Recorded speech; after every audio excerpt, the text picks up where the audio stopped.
The resurgence of the National Wrestling Alliance continues as the NWA presents Into the Fire live on pay-per-view via Fite TV, emanating from the promotion's home base in Atlanta, GA. The 10 pounds of gold are on the line as Nick Aldis defends the NWA World Heavyweight Championship against Cowboy James Storm in a 2 out of 3 falls match. This is the NWA and we wrestle in the NWA. Let's break down NWA Into the Fire.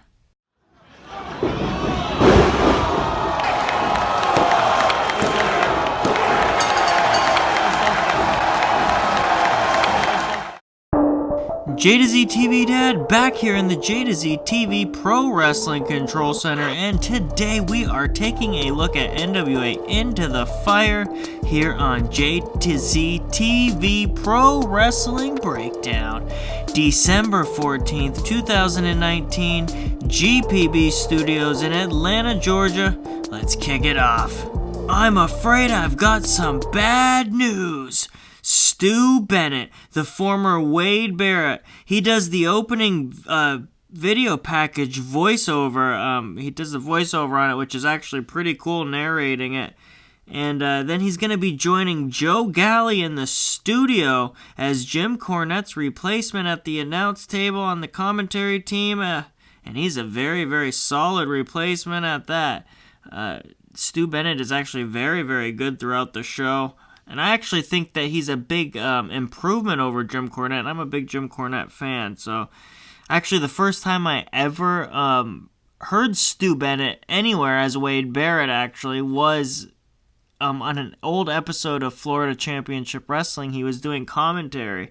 So, I heard him there before I ever saw him wrestle. So, pretty neat that he actually is doing commentary now in the NWA. Kicking the show off with our very first matchup, Ken Anderson is going to be squaring off with Eli Drake. And the wrestlers actually have entrance music now, and they're actually entering through the crowd and down the steps through the seats in the audience, which is actually really cool. I like it a lot. I kind of get some Lucha Underground Aztec Temple vibes with it, but I really like it. And they have Into the Fire posters up on the wall. Right behind where they enter, so pretty neat little touch. Anderson is basically going to heel on the crowd to start, to firmly establish the alignment here. And then we're going to get some solid, fundamental, old-school mat work to start, which really establishes Ken Anderson as having an advantage here through the experience. Drake is going to end up elbowing out and slugs away, but Anderson comes back with a clothesline and takes over again. Eli Drake's finally going to take over after a hot shot and a big neck breaker. And Eli Drake's going to go to work on the neck of Ken Anderson. And then he hits the chinlock of doom, baby. It's kind of weird because they establish Anderson as the heel, but he's kind of having a body part worked here, which is kind of a babyface trait to sell a body part being worked. And Eli Drake almost coming off as a heel. Anderson's still playing the babyface even after healing on the crowd. And I'm kind of confused, actually. Anderson's comeback is going to end up being cut off with a nice neck breaker from Eli Drake, and he goes right back to Chinlock City. Slugfest leads to Anderson firing back with a neck breaker of his own, and he gets the big steamroller for a 2, that forward rolling Samoan drop. Drake ends up leaping to the top rope, and he tries to bring Anderson right down off the top with a superplex. Anderson's going to block that and go for a sunset flip powerbomb. Eli Drake is just going to drop right down onto Anderson's chest, and he hooks the legs for the 1, 2, 3, and the victory at 9 minutes and 13 seconds. The face-heel alignment was completely off in this match, but other than that, the match was really fundamentally solid. Anderson's selling was a little bit off, though, and inconsistent, I thought. And ultimately, it actually had nothing to do with the finish, the body part being worked, so the psychology ended up being a little wonky. Other than that, fundamental, solid stuff. I actually kind of enjoyed it for opening match fare. We're going to go 2 3/4 of a star for Ken Anderson versus Eli Drake. Moving right along, our first women's match of the show, Thunder Rosa is going to be squaring off with the debuting Tasha Steele here. This is her debut, and she actually calls Dave Marquez over to cut a decent enough promo to give her a little bit of flavor prior to her match. And at this point, I notice a Christmas tree that's set up near the announcer's table, which is a really cool, awesome little touch.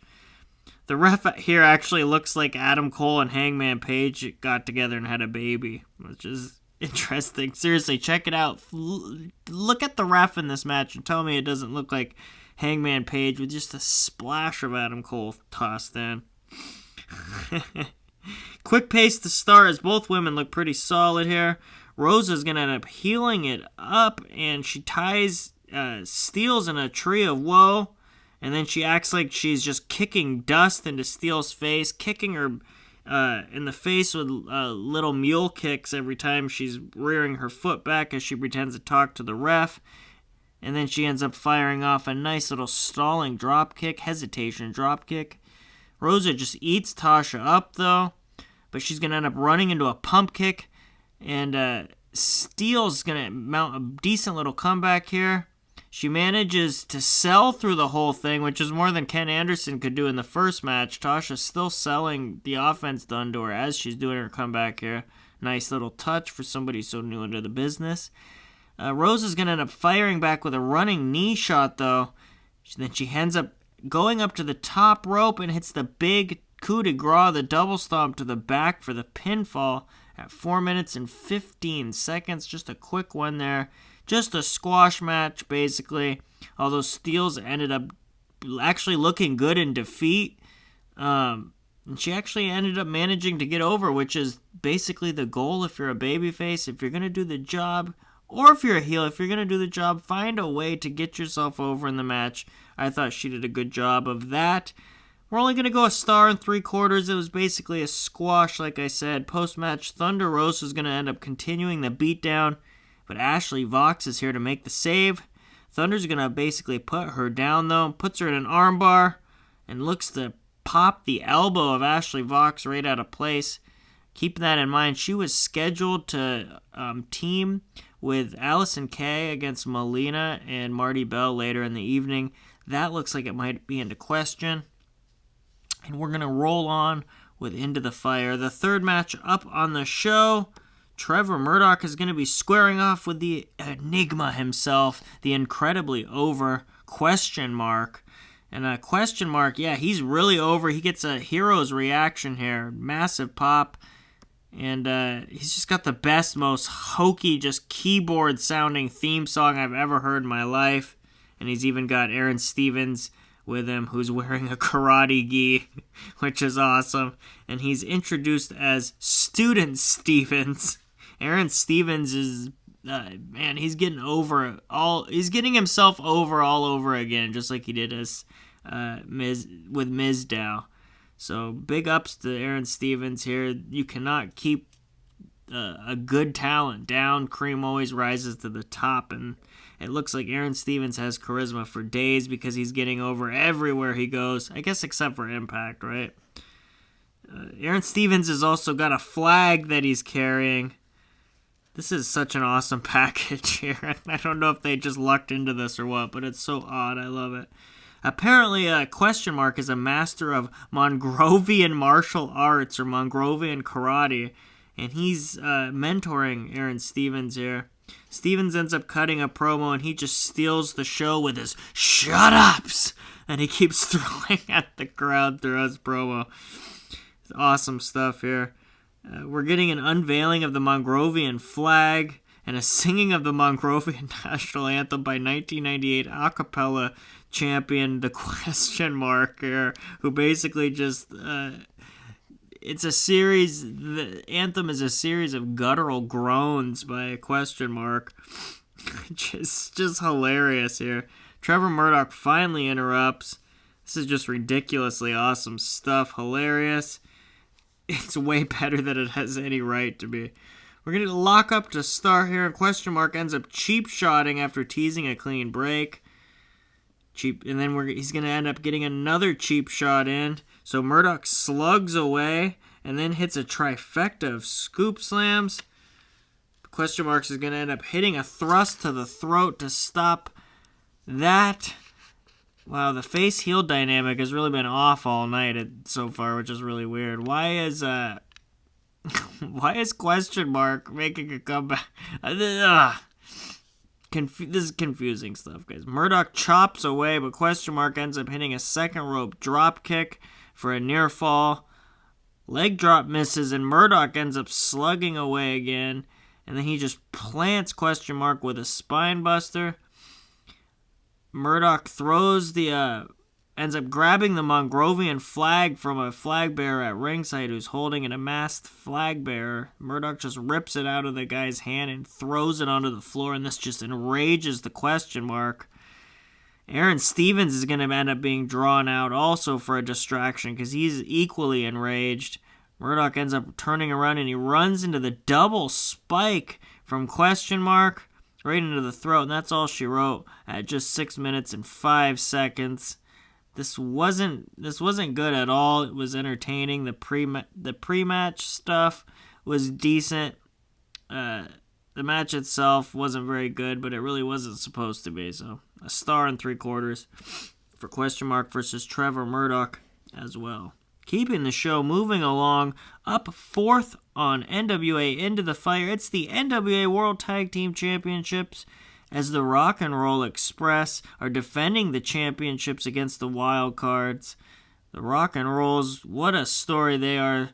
33 years ago, winning the NWA World Tag Team Championships, and here they are in 2019 defending those very championships once again.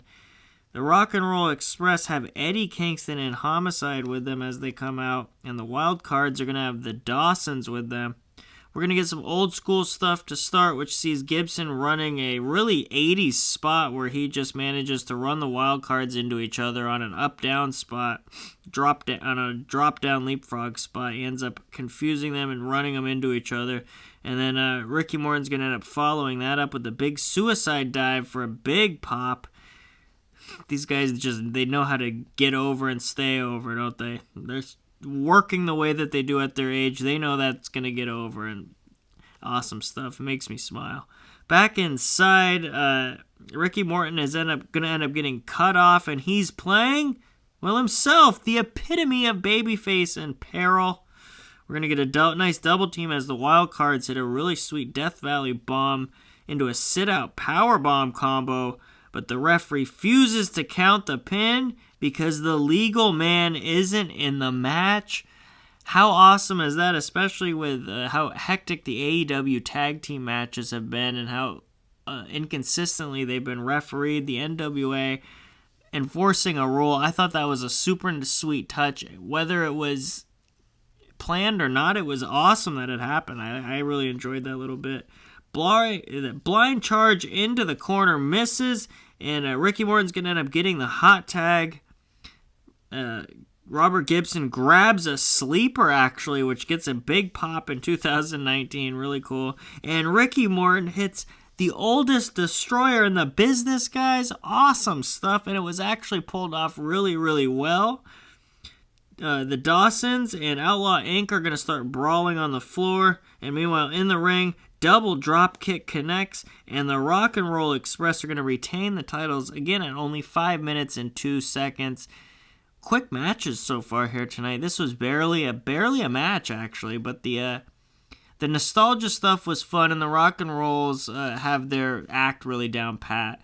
Do your stuff and go home, basically. Can't complain. The Wildcards were actually good selling for them, and they made the Rock and Rolls look like $1 million. The match was logical. The Rock and Rolls basically used their experience to gain the advantage over the much more athletic younger guys, as some of the spots like like Robert Gibson's up down spot earlier in the match displayed. I like that it made sense. So 2 stars, good. I enjoyed it. And then, ladies and gentlemen, January 29th, the NWA returns to pay-per-view. and so does the NWA World Television Championship. The old belt is brought out by Stu Bennett here. This thing is sick. I'm like a kid again, guys. I love the NWA World TV title. I'm glad it's coming back. Hopefully the thing is defended weekly on YouTube. Awesome stuff. Up next, it's NWA Women's Champion Allison Kay. She's supposed to be teaming with Ashley Vox. Her elbow's probably been relocated, so I don't think that's going to happen. She's going to be taking on Melina and Marty Bell. Dave Marquez announces that Allison Kay does indeed have a partner, and that partner is ODB. She's here to take the spot of Ashley Vox. Melina is going to end up powdering almost immediately and tags in Marty Bell, and Marty Bell just gets eaten up by Allison Kay. We get a really odd sequence as Kay ends up pulling Melina into the ring and goes for the backpack driver, which she calls the AK-47, but Marty ends up kicking her in the face to break it up. Kay ends up playing babyface in peril, and this is just, it's not good. Not a good match here. Marty Bell is absolutely terrible and doesn't know what she's doing at all. Hot tag ends up finally to ODB after what seems like a million years. ODB comes in, cleans house. She gets the Bronco Buster off. Ugh. Allison Kay gets the AK-47 on to Melina. And then ODB hits a really botched TKO onto Marty Bell for the pin. This was absolutely awful. Worst match of the weekend. 1 star. Bad. Moving right along, next up, it's a triple threat match for the NWA National Championship.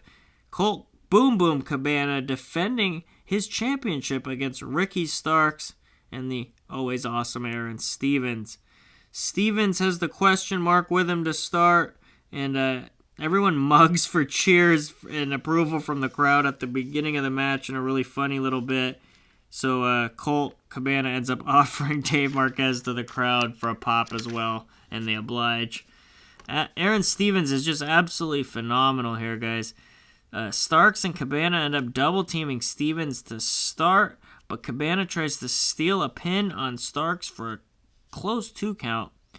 Aaron Stevens hilariously ends up hiding behind the Christmas tree as Stu Bennett ends up channeling the spirit of Bobby the Brain Heenan and claims that Stevens is just merely rearranging the ornaments on the tree.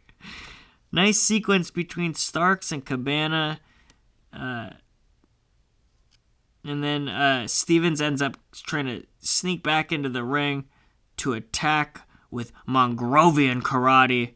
But Cabana and Starks are easily going to avoid the lethal martial arts and take over on Stevens once again, just chopping away on him. Colt Cabana dumps Starks out of the ring and the pace ends up quickening. Question mark ends up distracting the ref and Stevens just low blows Cabana. Stevens does a really awesome Mongrovian karate elbow drop reminiscent of the old elbow drop he used to do in WWE, the signature elbow drop. My wife actually, at this point, ends up commenting that the ring is obnoxiously loud, and I have to actually take the time to explain that this is a southern bumping ring that they use in the NWA, and then I end up going off into the weeds about the differences between a southern bumping ring and the WWE style of ring, which is more like a boxing ring. Uses real ropes instead of cables, less give in the mat, so basically the smaller size makes for a quicker pace, yada yada yada. Just kind of funny that actually came up while we were watching the show.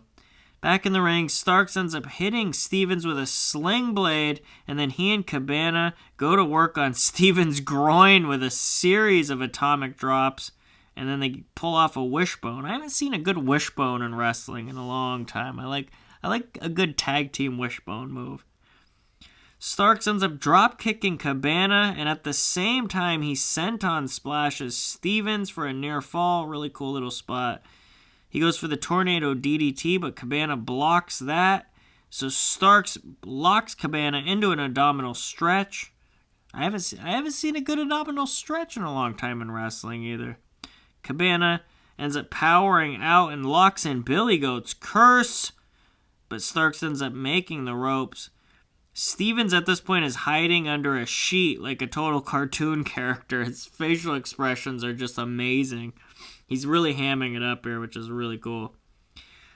Cabana and Starks do some more nice fast-paced sequences in the ring, and then Starks finally pulls the Tornado DDT off. Colt Cabana is really underrated as an in-ring performer. His technical work is really seamless.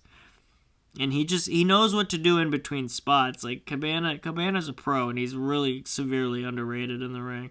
Aaron Stevens is still hiding under the sheet now as Joe Galley and Stu Bennett wonder if he's taking a nap now. Question Mark ends up getting involved, and then Stevens ends up running back into the ring, taking Starks out, and he steals a pin on Colt Cabana, while Question Mark ends up holding Ricky Starks back from getting into the ring. Aaron Stevens is your new National Heavyweight Champion, and at post-match, Aaron Stevens dedicates his victory to his dog that's at home sick named Bocephus. He did it with the power of karate. Fun match. Aaron Stevens is just tremendous with his character work, and Colt Cabana and Ricky Starks were solid when they were working together. Colt Cabana, really underrated, treasure in the ring. 3 stars. I had a lot of fun with that matchup. And now, ladies and gentlemen, it is time for our main event, the 2 out of 3 falls match for the NWA World Heavyweight Championship. Nick Aldis defending the title, the 10 pounds of gold, against James Storm. The story here is that each man got to select a referee for a respective fall. James Storm has selected Brian Hebner, while Nick Aldis has picked Tim Storm to be his ref. Can Lance Storm be the agent for the match? It'd be a Storm Triforce then. A coin flip will determine the ref for the 3rd fall if need be. We're going to get some traditional chain wrestling to start here, fighting over headlocks, and you just don't see that anymore. Really cool stuff. At this point, Camille ends up wandering out, and Aldis tells her to go to the back. Aldis turns around and walks right into the last call super kick from James Storm. 1, 2, 3. James Storm is up 1-0 already within minutes within minutes from the opening bell. So pretty phenomenal. Wow, I didn't expect that one. Storm is on the attack now as Tim Storm joins the match for the 2nd fall as a referee. On the floor, James Storm whips Nick Aldis into the ring steps, and he hits him awkwardly with the point going right into his thigh. Made me wince at home. They're going to end up brawling right into the crowd, and James Storm just beats Nick Aldis all around the studio and ends up suplexing him onto that really hard-looking, unforgiving floor. There's no mats out there. Storm rolls into the ring, and he wants Tim Storm to start counting. He wants to win by countout. If he did win by countout, he would become the champion, as he would go up 2 falls to 0. Aldis ends up beating the count back into the ring. Nick Aldis counters a whip and sends Storm crashing into the Christmas tree on the floor, and we get a Merry Christmas chant. And James Storm ends up targeting Nick Aldis' knee back inside the ring, but Aldis fires back with an overhead belly-to-belly suplex. James Storm cuts any comeback attempt off, though, and he gets the Eye of the Storm for a near fall. At this point, he's fed up, and he heads out to grab a steel chair. But Tim Storm cuts him off and pleads with him not to use it. James Storm eventually is talked out of it, as it would cost him a fall. We get a small package which is by James Storm, which is countered into one of his own by Nick Aldis. 1, 2, 3, and we are now tied at 1 fall apiece.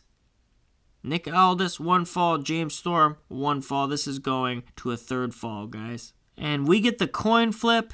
Brian Hebner wins the coin toss, so he will referee the final fall. And right away, Nick Aldis sticks James Storm with a Michinoku driver for a really close near fall. He only gets 2 off of it, though. James Storm keeps trying for a lung blower. He can't get it. He finally does on the third attempt, but he only gets 2 off of a pinfall attempt. I really like him going back to the well, as he kept repeatedly trying for the move after Aldis kept blocking it. Storm gets cut off on the top rope, and Aldis brings him down with a superplex for a near fall. Nick Aldis puts Storm back onto the top rope, and he climbs up for another superplex attempt. But James Storm is going to end up knocking him off and following with a flying elbow drop for 2. Codebreaker from James Storm connects, but Aldis blocks the last call super kick, and the Kingsley Cloverleaf is attempted, but Storm's going to cradle Aldis for a 2 count, and then finally Storm trips Aldis up, and he locks him into a figure 4 leg lock. Really neat little touch, playing off the history with Ric Flair and the NWA. Nick Aldis is going to fight. He reverses the pressure, turning it over, but immediately James Storm is in the ropes for the break. Aldis catches Storm on a tip-up in the corner, and he plants him with a tombstone pile driver, then heads up to the top and follows with a flying elbow drop for a near fall. At this point, Brian Hebner gets bumped on an errant clothesline. Nick Aldis connects with a Death Valley driver onto Storm as outside Tim Storm comes to check on Brian Hebner and finally replaces him. Back inside, James Storm blocks a sunset flip attempt and just sits down on it, Bret on Davey Boy style at SummerSlam 92. But Aldis is out at 2.9. James Storm hits a second last call attempt, but Aldis doesn't go down. He just kind of falls into the turnbuckle. And James Storm comes up, schoolboys Aldis from behind, but as he does so, Aldis inadvertently rips the turnbuckle pad right off. 1, 2, Aldis kicks out, and as he kicks out, James Storm goes face first right into that exposed metal turnbuckle, and James Storm is out.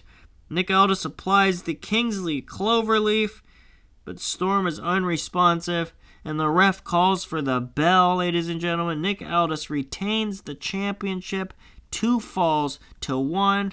This was a very, very solid match. Very good story told. Terrific finish. They did a lot with what they had, guys, in an old school way. 3.5 stars. I love this match, actually. Post-match, guys, Dave Marquez gets a word with Nick Aldis when the lights go out and a familiar song hits. Whoop, whoop. It's the villain, Marty Scarl. He emerges. Oh my God, guys. I can't believe it. Marty ends up confronting Aldis, and we have a stare down as we are out of time. I can't believe Marty Scarl actually showed up with the rumors of him finishing up in Ring of Honor and everyone wondering where he might go next. Obviously, AEW is the favorite there, but can't believe he showed up here. I think it'll just be on a short-term deal.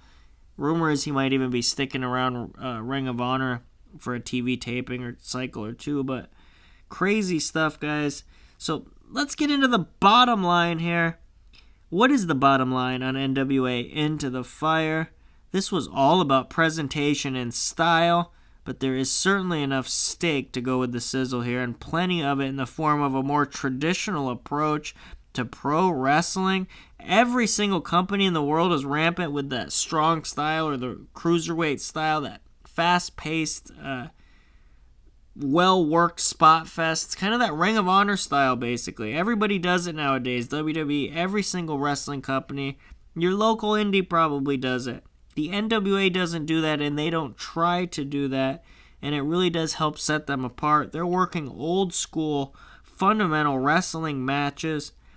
Not only is the presentation of the show stellar, and it really sets them apart from an aesthetic standpoint, but the in-ring work is so different because they have decided to go backwards and embrace their fundamentals. What's old is new once again, and nobody works extended headlock sequences anymore. And matches rarely start with a collar and elbow tie-up anymore, but in the NWA, you're going to see a lot of both of those kinds of things. And throwback, it's a throwback that I absolutely love. I love it.